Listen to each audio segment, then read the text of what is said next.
યુગ ઋષિનો સંદેશ। બેકાબૂ સ્થિતિમાં ભગવાનનો હસ્તક્ષેપ। જ્યારે સામાન્ય લોકોની પોતાની શક્તિઓ ખતમ થઈ જાય છે ત્યારે દેવી શક્તિઓ હસ્તક્ષેપ કરે છે। મનુષ્ય પરિસ્થિતિઓને બગાડી મૂકે છે તો એની પાસે એવી આશા પણ રાખવામાં આવે છે કે તેણે તેમને સુધારવી પણ જોઈએ। પાછલા કેટલાય વર્ષોથી માણસ પરિસ્થિતિઓને સુધારવાના ઉપાયો કરતો રહ્યો છે અને અત્યારે પણ કરી રહ્યો છે, પરંતુ જે કક્ષાના પ્રયત્નો થવા જોઈએ તેવા થતા નથી।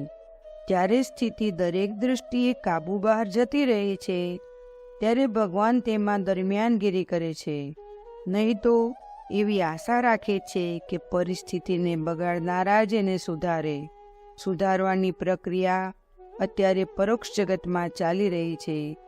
સમય આવીએ સામાન્ય લોકો તેને પ્રત્યક્ષ રૂપે જોઈ શકશે। અખંડ જ્યોતિ, જુલાઈ 1984, પેજ નંબર 9, સંદર્ભ ગ્રંથ યુગ ઋષિનો સંદેશ। શાંતિકુંજ વિડિયો ગુજરાતી યુટ્યુબ ચેનલને સબસ્ક્રાઇબ કરો તથા બાકીના વિડિયોઝનો લાભ લેવા માટે બેલ આઇકન જરૂર દબાવો। ધન્યવાદ।